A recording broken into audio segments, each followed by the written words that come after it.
সত্যি গিন্নি, তুমি আমাকে এতই ভালোবাসো? হ্যাঁ গো, তুমি যখন 14 দিন জেলে ছিলে তখন বিশ্বাস করো কখনো কোনোদিন আমার রাতে ঘুম আসেনি। একাত ওকাত করে সকাল হয়ে গিয়েছিল। আমি শুধু ভাবতাম কখন আমার স্বামী জেল থেকে ছাড়া পাবে আর কখন সে বাড়ি আসবে। আজ তুমি বাড়ি এসেছো, আমি খুব খুশি। আমি আর এমএলএ বিকাশ দত্ত সাহেবের সাথে তোমাকে মিশিয়ে আমি আর হারাতে চাই না। আর মিশবো না গিন্নি, আর মিশবো না। এমএলএ সাহেব তো একটা দেশদ্রোহী লোক, কি বলবো আর ওর নামে। যতই ওর নামে বদনাম করি না কেন ততই কম হয়ে যায়। দেখো না, আমি ওর সমস্ত পাপ কাজের দায়িত্ব আমি নিয়েছিলাম। কোথায় মার্ডার হবে সেটা আমি করব, কাকে ঘর থেকে বাই করে এনে কেলাইতে হবে সেটা আমি করব, কারো বউকে জোর জবরদস্তি করে ধরে বেঁধে আমি নিয়ে আসবো। সমস্ত রকম পাপ কাজ আমার হাত দিয়ে এমএলএ সাহেব করিয়েছে। আর শালা কুত্তার বাচ্চা, 14 দিন আমি জেলে ছিলাম, একদিনও আমাকে দেখতে যায়নি। তাহলে দেখো কেমন স্বার্থপর আর বেঈমান লোক। হ্যাঁ গিন্নি, সে তো দেখতেই পেয়েছি কত বড় বেঈমান লোক ও। ও আর কখনো কোনোদিনও ওর দলে আমাকে আর পাবে না ও। তাকাও আমার দিকে, যেই কটা দিন তুমি আর আমি এই দুনিয়াতে বেঁচে আছি, শাক সবজি খাবো, দুজনেই উগুর হয়ে গলা ধরে শুবো, দুটি নাকে একই নিঃশ্বাস টানবো। তবুও তোমাকে আমি আর কখনো রাজনীতিতে পাঠাবো না মোটা মোটা টাকা ইনকাম করার লেগে। আর তুমিও আমাকে কথা দাও, তুমি আর কখনো কোনোদিনও যাবে না। আমি তোমাকে কথা দিচ্ছি গিন্নি, কখনো কোনোদিনও এই পার্টি পলিটিক্সে আমি আর জড়াবো না। তার কারণ যে শিক্ষা আমি পেয়েছি তা আমার ছেলে তার ছেলেকে আমি বারণ করে দিয়ে যাব। কি ভোট দেবার মালিক শুধু ভোটই দিবি, কোনো মিটিং মিছিলে কোনো রাজনীতি নেতাকাতার কথাই চলাফেরা করবি না। আর সব থেকে বড় কথা গিন্নি, আমাদের তো কোনো ছেলেই হইল না। হবে, এখনো হয়তো ঠাকুর আমাদের মুখ পানে তাকায়নি। যেদিনকে ঠাকুর আমাদের মুখ পানে তাকাবে সেদিনকে দেখবে তুমি জুমুক ছিলি হবে। তাই নাকি গিন্নি? আসলে সত্যি কথাটা কি জানো তো, তোমার সাথে আমার বিয়ে হয়েছে আগে 4 বছর হলো, কিন্তু তুমি তো রাজনীতির ঝামেলাতে 24 ঘন্টা পড়ে থাকতে। কখনো তো ভালো করে আমার কাছে এসে তুমি যে আমাকে একটু মুখ প্যাক করবে, একটু জড়িয়ে ধরে আদর করবে, সেই সময়টাই তো তোমার কাছে ছিল না। হ্যাঁ গিন্নি, কি আর করবো বলো, সব কপালের দোষ ছিল না। তখন তখন এমএলএ সাহেবের সাথে ঘুরতাম, নিরীহ কানাকুজু লোক দিকে গুপগাপ করে মারতাম, অসহায় লোকের জামার কলার ধরে তাকে মুখে ঘুষিয়ে দিতাম, অসহায় কুমজোরি লোকের বাড়িতে গিয়ে তার বইয়ের উপরে অত্যাচার করতাম, কোনো মহিলাকে একটি তিরপল দেবার নাম করে অফিসে ডেকে টিপাটিপি করতাম। এসব দুর্নীতিতে তখন ব্যস্ত ছিলাম বউ। সেই জন্য গিন্নি তোমাকে আমি সময় দিতে পারিনি, আর সেই সময়টা না দেওয়ার কারণেই আজকে বাচ্চা হইতে এত দেরি হয়েছে। তবে তুমি চিন্তা করো না গিন্নি, এখন 3 বেলা খাবো আর ভক ভক ভক ভক করে পাইপ দেবো তোমাকে। বাবালো ঠান্ডা বেরিয়ে যাবে কি গো? ফেনা বেরুবে তবেই তো বাচ্চা হবে, তবেই তো তুমি বাচ্চার মা হবা। তাহলে আজকে একটু জবরদস্ত করে লাগাও। হ্যাঁ গিন্নি, জবরদস্ত করে লাগাইতে গেলে তো বাংলা মদ মারতে হবে 1 বোতল। আমার তো মদ ছাড়া আবার কল কবজায় কাজ হয় না। তো যাও কেন, এক বোতল খেয়ে চলে এসো। এই আর কি আসবো গিন্নি, 1 বোতল বাড়িতে লিয়ে আনছি, তুমি আর আমি খাবো, তুমি হাফ খাবে আমি হাফ খাবো, দি ব্যাগ গিয়ারে দিয়ে ঠেলবো। পালাক্কে বাচ্চাদা। যাক যাক, হাসতে হবে না, যাও 1 বোতল লিয়ে আনো গা। আর 250 গ্রাম মতো খাসির মাংস লিয়ে আনবে, যাও। কষা করে রেঁধে দেবো তোমাকে, দিয়ে মেরে লিবে, তারপরে তুমি মারতে লাগবে ফুস ফাস করে। ফুঁস ফাঁস করি কেন গো? এইভাবে রসটা হবে দেখিলাও। যাও, ঢং করো না। ঠিক আছে ঠিক আছে, চললাম। ভালোই হবে আজকে। আমিও যাই, নারকেলের তেলটা একটু রোদে দিয়ে গেছি, তাও জমে গেছে, তো সেটাও তো লাগবে আবার।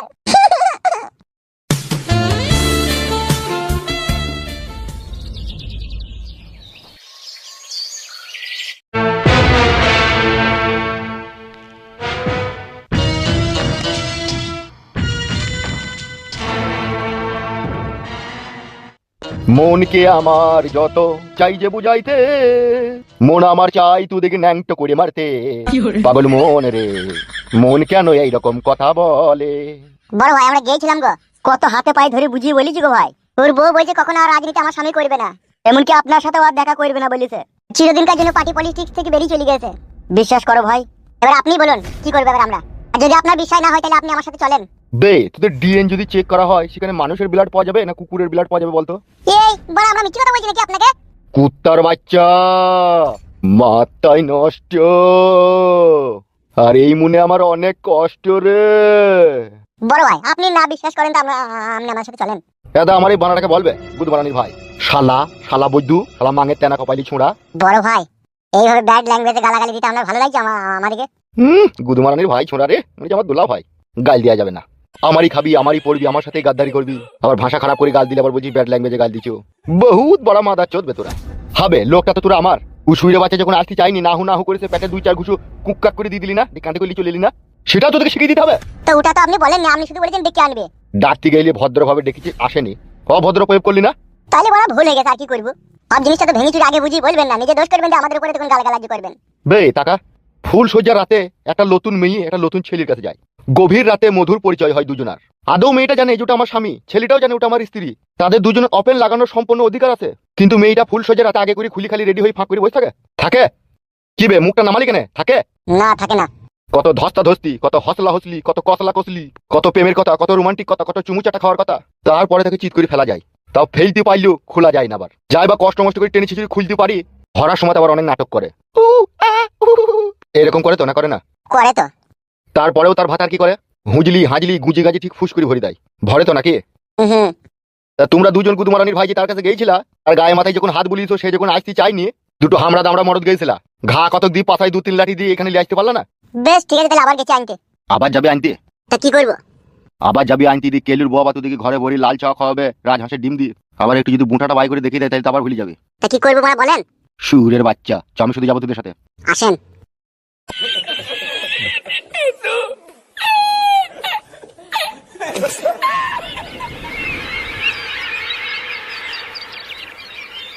ওরে একটি বালিশে দুটো মাথা, ওরে আমার ভালোবাসা, পাঁচতলায় হবে কথা, ওরে আমার কেলে শোনা, শুয়ে শুয়ে করবো কথা, ওরে আমার ভালোবাসা, তুমি মাজার উপরে মাজা দিও না, ওরে আমার প্রাণ সখা, ও তুমি পুটকির মাঝে শ্বশুর দিও না, ওগো আমার প্রাণ সখা।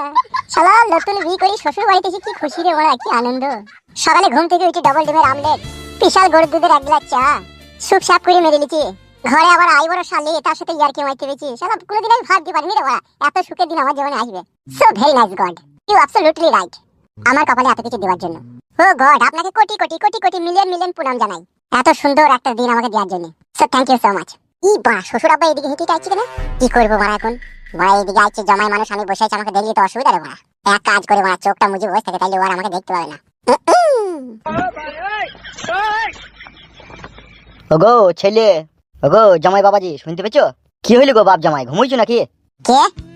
আমি গো তোমার শ্বশুর ভুলু। ও বাবা আব্বা। হ্যাঁ গো বাপজি। বলো শ্বশুর আব্বা, কিছু বলবা? তুমি বাড়ি ছেড়ে এখানে কি করছো? এখানে একটু পাকুর গাছে ঠান্ডা হাওয়া বাতাস খেছি। এইদিকে পাকুর গাছে ঠান্ডা হাওয়া বাতাস খেছো, আর ওইদিকে যে মাংস বিরিয়ানি সব জুড়ি ঠান্ডা হয়ে পানি হয়ে গেল। ভাত তরকারি বিরিয়ানি সব হয়ে গেছে আব্বা। 1 ঘন্টা 20 মিনিট আগে হয়েছে, তোমাকে এপারা ওপারা খুঁজি খুঁজি পেছি না। তারপর একজনে বললো দেখো ওইখানে গাছতলায় তোমার জামাই বসে আছে। সব কপালের দোষ। প্রকৃতির ঠান্ডা হাওয়া বাতাস খেতে আসল জিনিসটাই মিস করে ফেললাম। ঠান্ডা হয়ে গেলেও তো কোনো অসুবিধা নাই গো আব্বা, গরম করেও তো খাওয়া যাবে নাকি? তা চলো তুমি, আবার বসে আছে তখন থেকে। বিরিয়ানিটা কি দিয়ে করেছে আব্বা? গারল ভেড়ার মাংস দিয়ে। কারুল ভেড়ার মাংস? হ্যাঁ, কেন খাও না তুমি? বিরিয়ানিতে তো সবাই খাসির মাংস দেয়, তো ভেড়ার মাংস দিলা কেন? দেখো বাপ জামাই, আমাদের পূর্বপুরুষ থেকে একটা রীতি রিয়াজ বলে একটা জিনিস আছে। আমাদের বংশতে কোনো জমাই যদি একটু কুমাসুমা হয়, বা সে যদি একটু গারল ভেড়ার পরিচয় দেয়, বা সে যদি একটু ভেড়ার মতো হয়, তাকে আমরা গারল ভেড়ারই মাংসের বিরিয়ানি খাই। কি বলছো গো শ্বশুর আব্বা? তোমার কি মনে হচ্ছে আমি কি গারুল ভেড়া নাকি? ও কথা তো কখনো বলিনি বাপ তোমাকে। বলনি তো? না, এসব কথা আমি বলতে পারি তোমাকে? তুমি বাপু তাড়াতাড়ি বাড়ি চলো। বেশ ঠিক আছে, চলেন। এসো বাপ।